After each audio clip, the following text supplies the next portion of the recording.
Hello and welcome. Today I'm going to give you a brief history of one of the most tyrant leaders in history.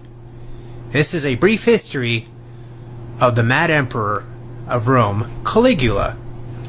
Now, there isn't a whole lot of history that we actually know about Caligula, but we do know some things, just not a whole lot. A lot of speculation, a lot of debate between historians and stuff about the life and times of Caligula. So I'll just give out a few pointers of what we do know about Caligula, or at least the life of Caligula. Well, first off, we'll say that Caligula was never really his real name. That was just literally a nickname. And it's a really interesting nickname if you think about it.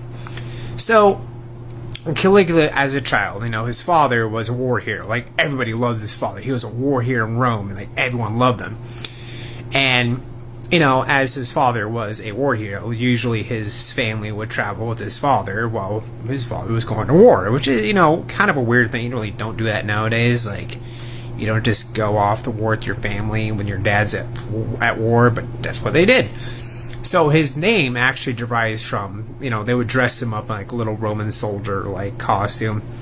And the other Roman soldiers, the one who actually fought along with his father, would give him the name Little Boots. And Little Boots is actually, if you translate it into the Roman language at that time, is Caligula. So literally, the name Caligula means Little Boots.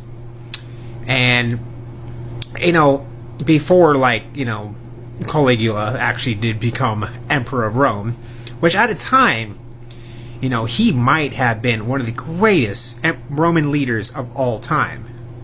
One of the greatest Roman emperors of all time. But, as history has shown us, that things really did go downhill for Caligula. And I'm going to explain this a lot more in detail a little bit in other videos. This is going to just be a part one kind of thing. So this will be kind of like a multiple part thing. But we'll get into more detail of why he was considered like a tyrant and everything and all that. I mean, basically, if you think about it, if Joffrey Lannister from Game of Thrones was a real person, he would have definitely have been Caligula. I mean, there might be some debate about who actually was more of a tyrant. Would it be Joffrey Lannister or would it be Caligula? There's a good debate there. But we'll have to save that for another video because I'm running time out of this part video, but it'll be multiple parts coming up. So enjoy this brief history of the man Caligula, the Mad Emperor of Rome. And that is my time for that video, and I'll see you in the next one. And welcome to part 2 of my Caligula brief history. Now, where we last left off, we were talking about where his name came from, who he basically was, Emperor of Rome at a point in time. But let's continue our history of Caligula. Now, when Caligula was actually voted as Emperor as Rome, and this, his last video I was talking about, he would have been one of the greatest Roman leaders of all time. At a time, people loved him. He did so much great things for Rome. The people literally loved him. He was the greatest thing that could ever have happened to Rome. But here's the thing that history tells us, and it's kind of a debate between the historians, how it really happened. But what is kind of said historically, which we really don't know for sure because there's such very little bit of history from the life of Caligula itself. There was really a whole lot of history that we never found about it, but we knew he existed. We know this is the stuff we do know. So there has been a lot of speculation that there's a possibility that the reason why Caligula himself went insane is there might have been a political rival who might have tried to poison him.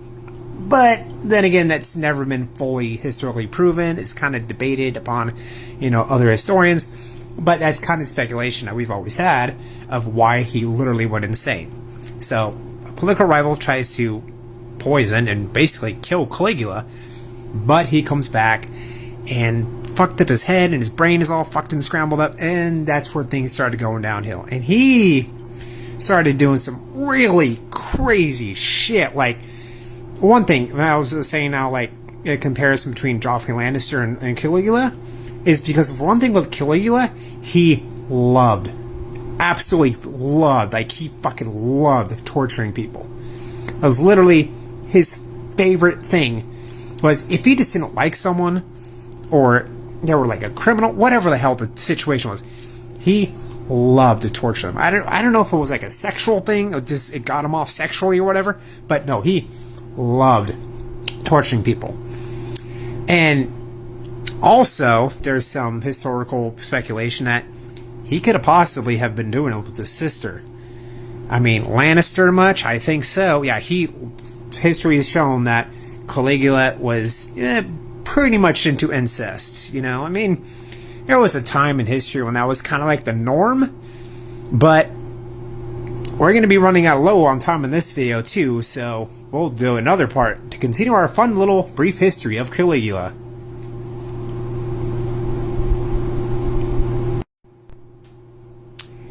And hello, all you beautiful people. Part 3 of my... What was I talking about? Oh yeah, my brief history of Caligula. Part 3. Alright. So, last we checked off, we basically were talking about his love for torture and incest, blah blah blah. Okay, so let's continue the crazy fucking shit that Caligula has done as this time as Roman Emperor. So, another really crazy thing that Caligula did, he was obsessed with himself. Like, he was extremely self-centered.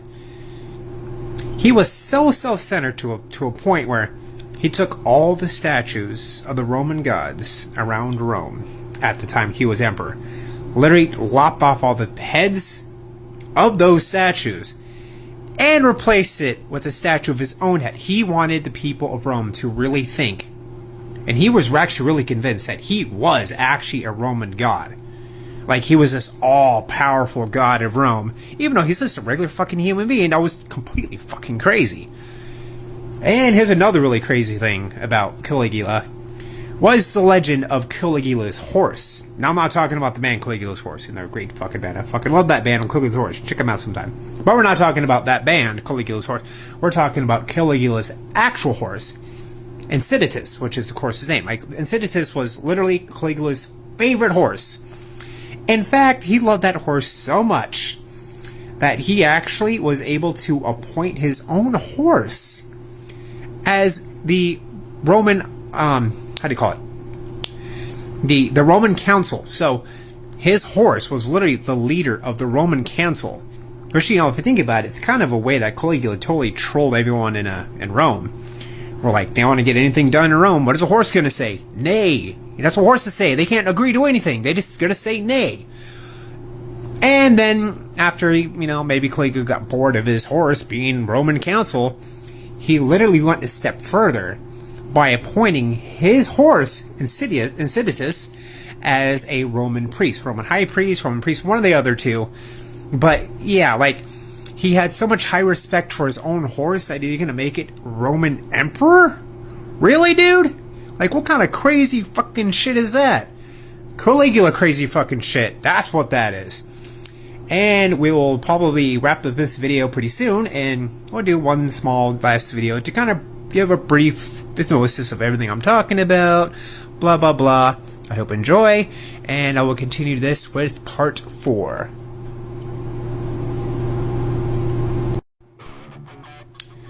Hello, and this will be my final part of my brief history of Caligula.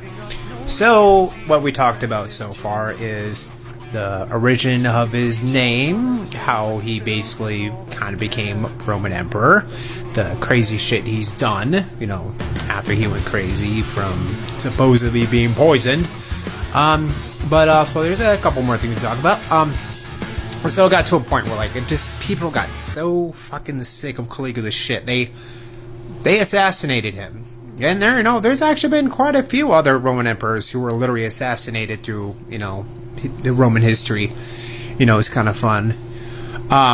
So basically, as we were saying, he was a tyrant, he was crazy, he was psycho, Roman emperor, Caligula's horse, not the band, his actual horse. So that's basically just kind of a brief history of the life and death and times of Caligula. And here's the really funny part. I mean, if people thought that Caligula was bad, after they assassinated Caligula, and this is the really funny part, you would never believe who they actually appointed as Roman Emperor after Caligula. Has anyone ever heard the name Nero? Yeah. Nero was the next in line to be Roman Emperor. And here's the really crazy thing. Nero was probably considered even worse than Caligula. Like, to have gone from like, oh, thank God we got rid of that fucker. Like, really? Okay, that's cool. And then they vote someone even worse? Nero? I mean, I don't know too much about the history on Nero, but hey, maybe I'll learn about that stuff. But yeah, literally, after Caligula's assassination, they voted in Nero, who literally was worse than Caligula himself. And that seems impossible of all this stuff I'm talking about Caligula and how fucking crazy he sounded. But yeah, nope, he was pretty much worse than Caligula. I hope you enjoyed watching this brief history of Caligula and whatever. So I'll see you in the next video.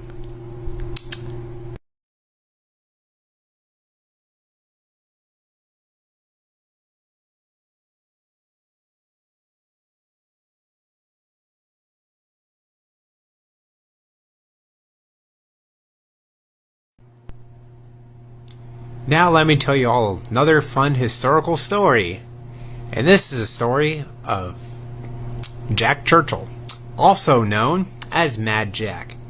Now Mad Jack, back in World War II, was an enlisted man in the British Army. And there's good reason why his nickname was Mad Jack. And now, he was a military hero, but he was also very infamous because he had some, well, you can say some pretty crazy tactics when it came to warfare. One of them being, the guy was English, but he loved playing the bagpipes, which, it's like, wait a minute, bagpipes, that's not British, that's Scottish. Yes, it is Scottish. Very good point. He was an Englishman who loved playing the bagpipes. He would literally, go into battle playing the bagpipes. He would just be playing the bagpipes, go into battle, some crazy shit like that. But also, one of the really big, crazy things about Mad Jack is that it's pretty standard in today's warfare from, forever, that guns has always been, the typical use of weaponry in warfare, right? But not for Mad Jack, no. This guy was crazy enough to be like, you know what? I get it that I should use a gun, because, it's probably more effective. But, no, Mad Jack didn't believe that fucking shit. He's like, nah, bruh, I'm not gonna go in the battle with a gun. I'm gonna go in the battle with a freaking bow and arrow. Yeah. Mad Jack never used a gun when he was in battle. Never. I don't think there's ever been any story about Jack Churchill that he decided, hey, yeah, maybe I should just pick up a gun and just, no.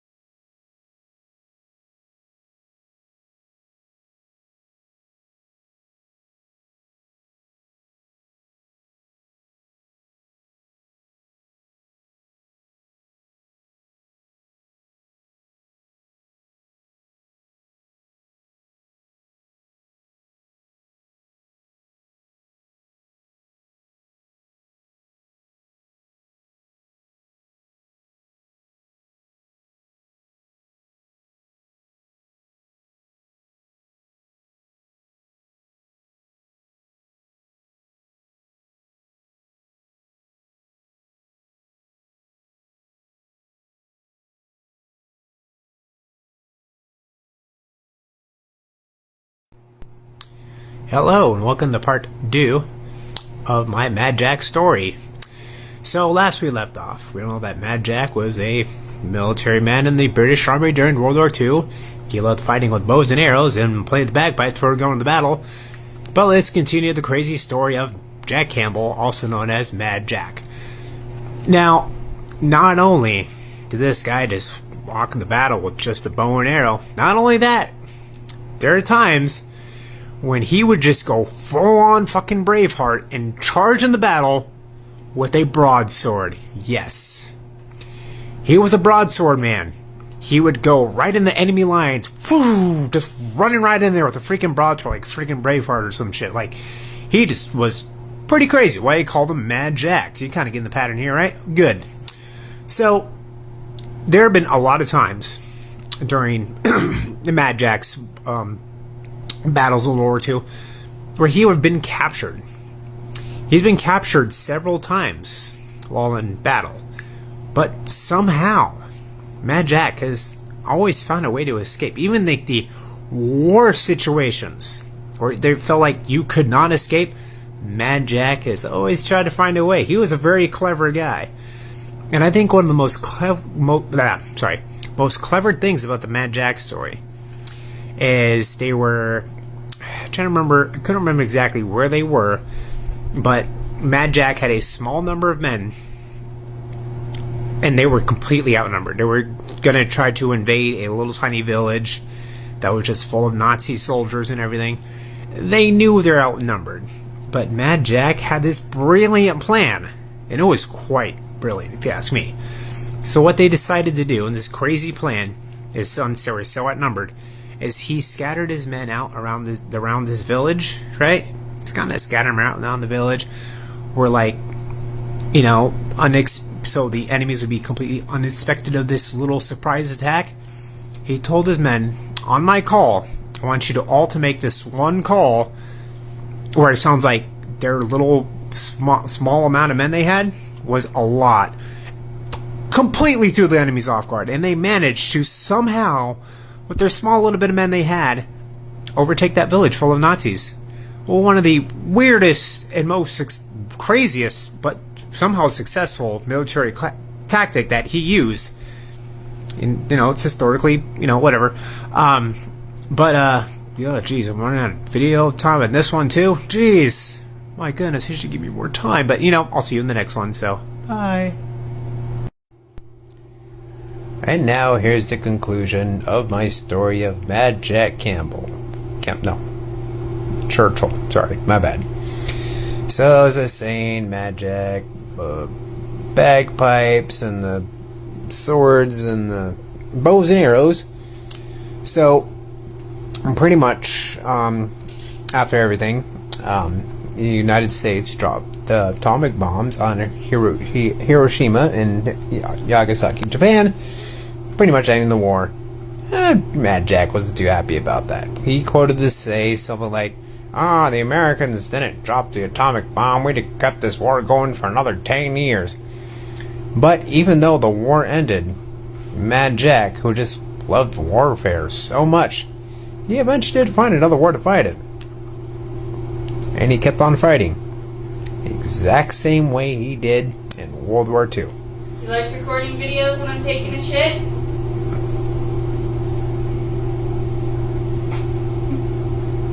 Jesus. This became really awkward in my conclusion video, but, yeah. I don't know how to explain that one. But I hope you enjoyed this conclusion of this video series. Oh, God. But yeah, hope you enjoyed. And, don't worry about the things going on in the background. You don't want to know. Worry about the thing going on in the background. God damn it. Anyway. No.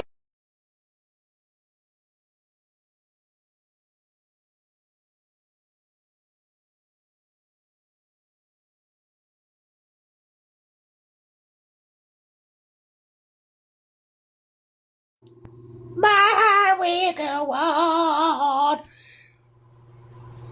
Hello. So it's something about a conversation that me and my girlfriend had yesterday, and I'm gonna say it, but I really don't think the Titanic sank getting hit by an iceberg. I'm sorry. That just seems just way too impossible.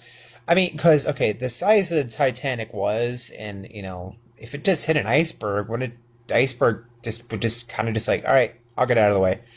Um, you know, and there's a lot of historical speculation that pretty much points out to, yeah, it's just impossible. Okay, for one thing, the if you look back at it, the kind of like the true story of the Titanic sinking.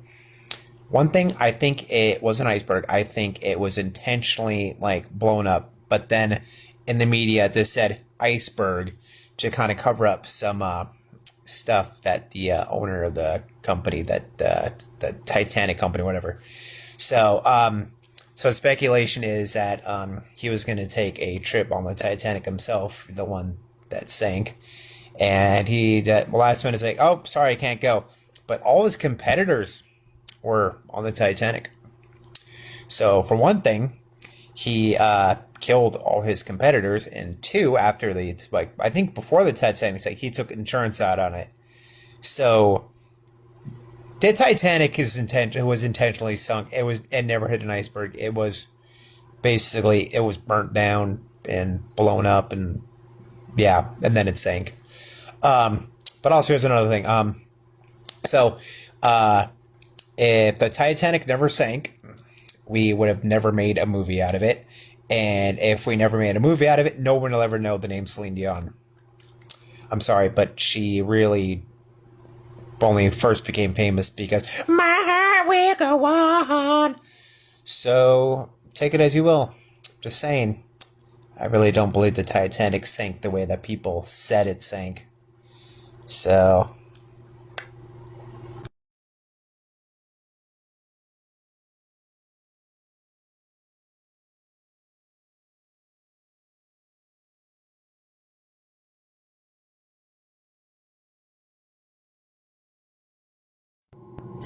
The sweet and delicious taste of Kellogg's Frosted Flakes.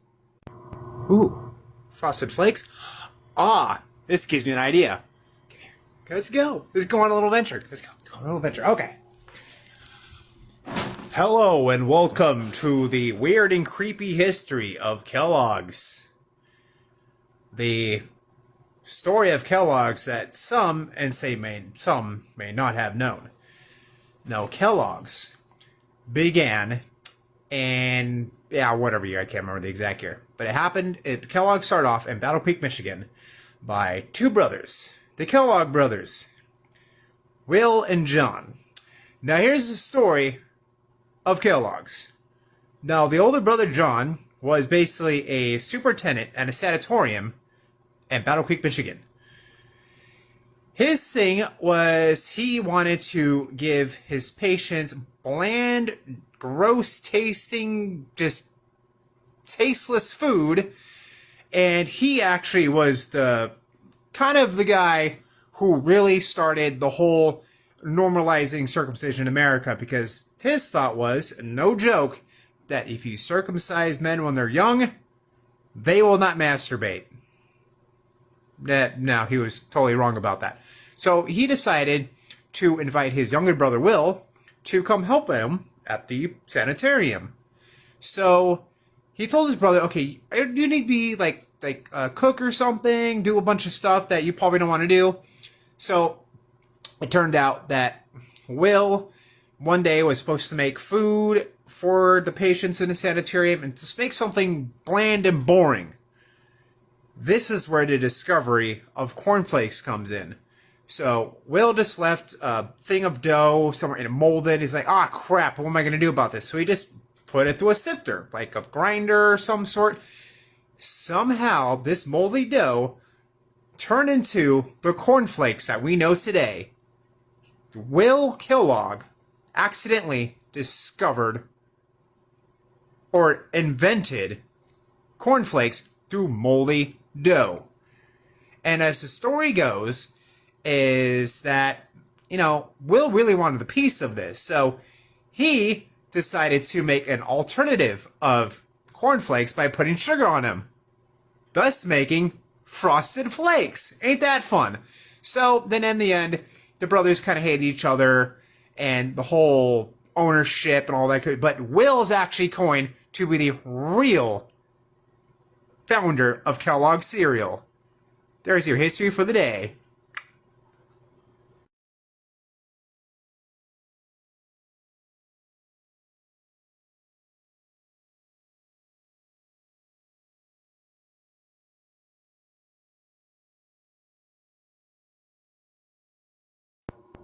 Hello and welcome back. I have not done a TikTok in a while. Between uploading my YouTube videos, doing TikTok, blah blah blah, you get the idea. Anyway, a while back I talked a little bit about a brief history on Caligula. Now let's talk about Caligula's evil counterpart. Well, not counterpart. The person who took over Caligula's seat as the Roman Emperor. The Emperor Nero! Okay, we're going to talk about the Emperor Nero today. And we're going to actually ask the question, was he really all that bad? Because people like to say that Nero was way worse than Caligula. Even though I personally think that what Caligula did compared to Nero, I still think that Caligula was worse. But history does say that Nero was pretty fucking bad. He was a bad guy, but let's just really deep dive in here and say, was he really all that much of a bad guy? So what we do know about Nero, or what history tells us about Nero, is after the assassination of Emperor Caligula, Nero stepped in as the new emperor of the Roman Empire. And things, very much like Caligula at the beginning, started off pretty good. People loved him. They worshipped him. You thought like, hey, this guy is great. I mean, remember that Caligula guy? Yeah, he was a dick. But very soon after, really for no reason, things started going very sour for the Roman Empire once again under the rule of Emperor Nero. Now let's go into the most diabolical, evil things he's done as emperor. And honestly, in my opinion, not as bad as what Caligula did, but here's just a few things that he did. He supposedly killed his own mother, like, had her assassinated, just killed her. He also killed, I think, his wife, or one of his wives, or all the wives that he had. Murder. His big thing was murder. Very much like Caligula. But one of the biggest crimes he's ever committed was according to Roman history, he burnt down the entire city of Rome. And it's also speculated that while he is watching the city of Rome burn down, he was playing a fiddle. Now, why did he burn down the city of Rome? Well, history does say that he wanted to just build a new big fucking palace for himself. Part 2 will continue on this little Nero thing. So, alrighty, so here we go. Part 2 of my brief history of Nero. And I'm dealing with 2 crazy cats right now because cat dad, it's what to deal with. Alright, so, yes, so Nero was said to be an even worse emperor than Caligula. So, like I said, he killed his mother to take the seat, or some weird shit like that. Probably killed his wife, or whatever wives he did have. And he burnt down the city of Rome. But now let's deep dive into, was he really all that much of a bad guy? Now here's why I say, was he really all that bad of a bad guy? Because what history does not tell you, okay, the fact that Nero is said to have burnt down the city of Rome just so he could build his own fancy giant-ass palace. Well, what was really kind of more speculated about Nero is that he was miles away from Rome in his villa. He had a villa, probably about 30 some miles away from the city of Rome. He was there at the time that Rome was burning, okay? Unless he hired someone to burn it down for him in his absence, then, but, really, I can't say for sure. But also, here's another really tricky thing is you might find paintings where Nero is playing a fiddle. He's playing a fiddle or violin for people who don't know the difference. I mean, okay. So, he was playing a fiddle while Rome was burning. But here's the thing. At the time that Nero was alive, fiddles were not even a thing at the time yet. It just did not fit the time period. So where the hell did Nero get a fiddle from? They did not exist in the time period. Now, if it was like a lyre, that would make sense, but it's always a fiddle. Nero playing a fiddle while Rome is burning, which was 30 miles away from Rome at the time. Fiddles did not exist. Also, here's another thing. Nero never really wanted to be emperor. It was just kind of like, kill Caligula, Nero's now the new emperor. He never really wanted it. He was more interested in the arts than ruling a nation, ruling an empire. He never wanted it. So the real question is, the fact that he was never there at the time when Rome was burning, he might not even killed his own mother or any of his wives. He never wanted to be emperor.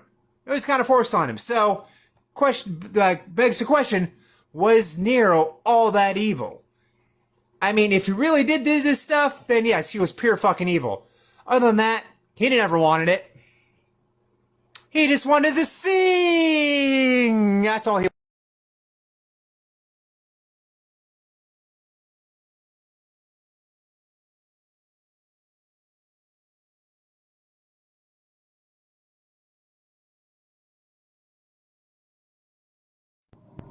Hello and welcome back. I am going to give a very small, brief little history lesson here. So, it might be a few part video, but we'll see. Today I want to talk to you about another huge historical event in ancient Greece during the Peloponnesian War. Now we all know this story because of one particular movie with Gerard Butler. Yeah. So I kind of want to give a little bit more of a kind of a more accurate background of the Battle of Thermopylae, or the Battle of the 300 Spartans. Now, the movie did get some things correct. I'll give him credit for that. But there were little kind of changes because, Hollywood. So, yes, it is historically documented that at the time, King Leonidas and pretty much a lot of Greece were going to be basically taken over by the Persian army. Now, the Persian Empire, the Persian army, were massive. We're talking like the Persians were taking over entire continents at this time. They were just slaying people left and right. And the lead of the Persian army, King Xerxes, he wanted a little piece of Sparta and all of Greece. But here's the thing he didn't realize, that the Greeks and the Spartans are not the kind of people who are just going to give up that easily. Now, of course, the movie did get the accuracy of, Sparta didn't exactly win the Battle of Thermopylae. And there are some things they kind of messed up on. But since I'm going to have to do this in a few parts now, because, it's quite extensive what I'm going to be talking about here. So anyway, the Persian army, they're just sweeping entire continents at this time. And they just want that little itty-bitty taste of Greece. But here's the thing about the Spartans is pretty much every Spartan male in Sparta are trained warriors at birth. It is actually true that if you are born a Spartan and you had anything, just a tiny little thing wrong with you, they threw you off a cliff. It didn't matter. So if you want more, just follow for part 2. We'll get to part 2 right about here. So let's say the part 1 and then we'll get to part 2 right now. Enjoy this one.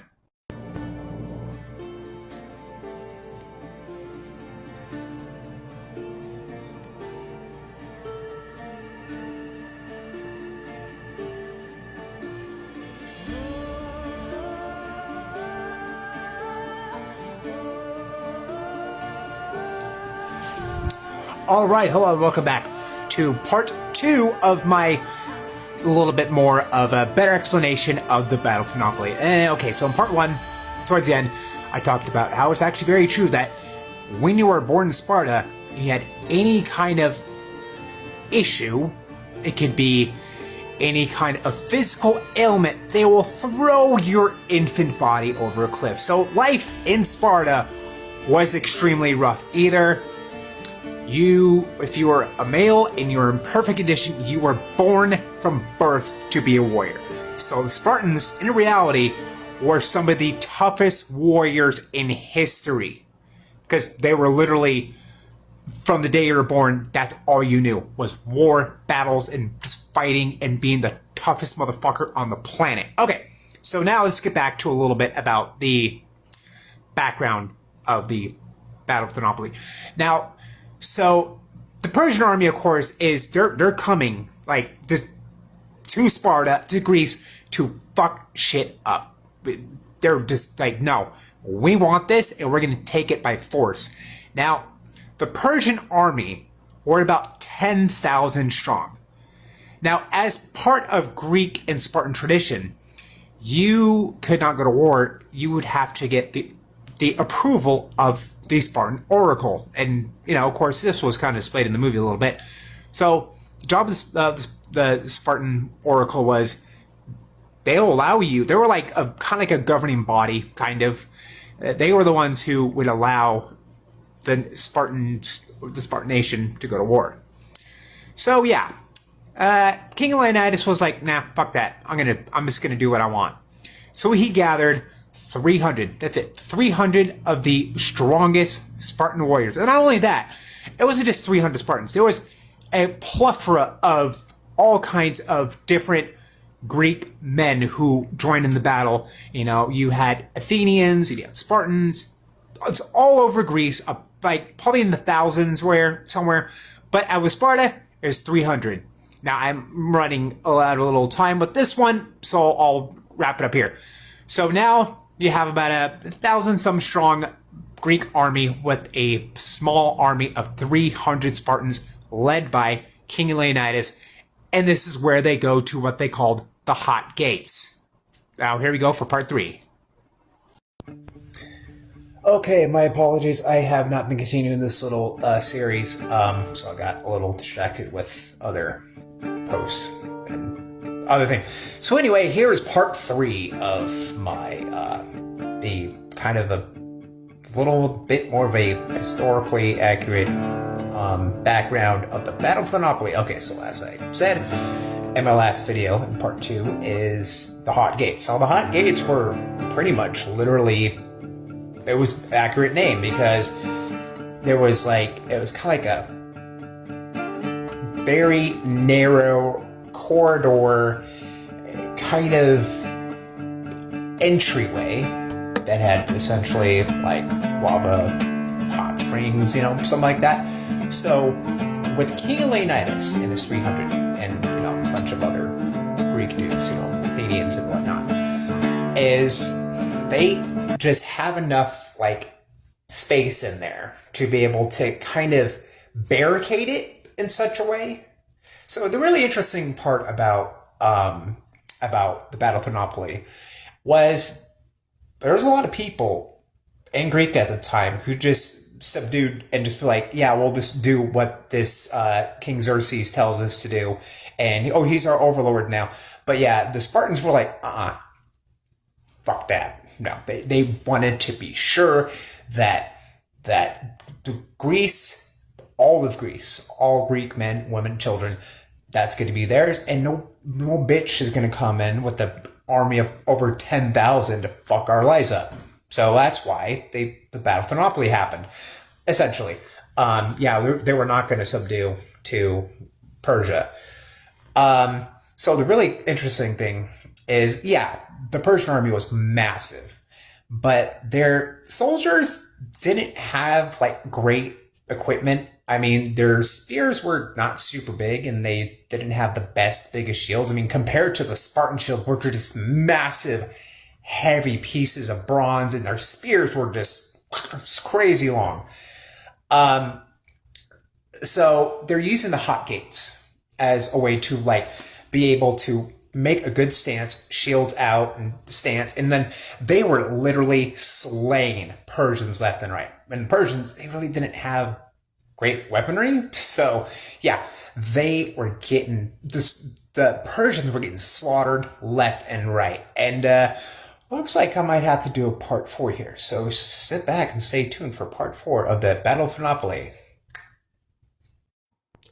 Okay, finally, part 4 of my Battle of Thermopylae kind of more accurate history. Anyway, okay, so in my last video, I was talking about how there was like a insider who told King Xerxes the whereabouts and how to get on the jump on King Leonidas and the rest of the Spartan army that was still fighting. Now, Leonidas did send off a good few people back home. Like, go ahead, if you're not feeling well and you're sick, go back to your family. Whoever wants to go home, you know, I will allow you to go home. The rest of us will stay here and we'll fight to the very end. Okay, so now that King Xerxes has a plan, he takes his army and they go around to the other side of the Hot Gates, right? And this is where they totally surprise Leonidas and the remaining bits of the 300, which is way less than 300 now. So they are fighting to the death. Now, the Spartan army, their weapons and their shields are breaking on both sides. The Persians are losing their weapons. The Spartans are losing their weapons too. So now it just goes to a straight up fist fight. But the final blow to the battle, but a battle that was never forgotten, is the Persian army, Xerxes, ordered archers, not Sterling Archer, you know, not that archer. So he had his archers just flew arrows just left and right, pretty much decimating, destroying, killing the rest of the Spartan army that was still fighting on the battlefield. One of them being one of the greatest kings and warriors of all time, King Leonidas, was slain that day. So there you go. But then again, reason why the Battle of Thermopylae was never forgotten. The Sparta was never forgotten. King Leonidas was never forgotten, because after people were fighting in the battle, left to go home to Sparta, they told the story of what happened there on that battlefield. And to this day, we will always remember one of the greatest battles in the Peloponnesian War.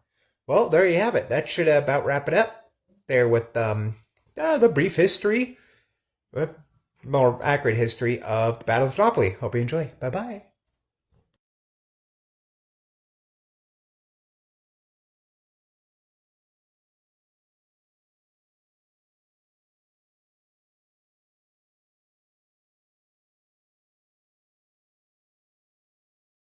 Hey, how you doing, y'all? So, going for a walk, just out on the town. But hey, why don't you give a little history fact? So, I'm going to tell you about the origin of the cigarette. It's kind of more of a loose kind of a history, but here we go.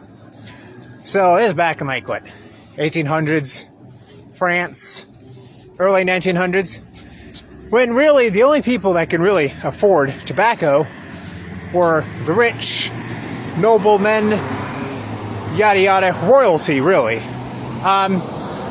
So whenever a noble Frenchman, would ash his cigar out in like a ashtray or whatever in the streets of France, the French bums, or French homeless people, would take little strips of newspaper, just kind of sprinkle out a little bit of tobacco on the newspaper, roll it up, essentially making what we don't use newspapers nowadays, and a cigarette. Cigarettes have developed a lot over the years, but no, that's basically where the cigarette originated. Where it came from was French bums. French bums invented the cigarette. Have a great day.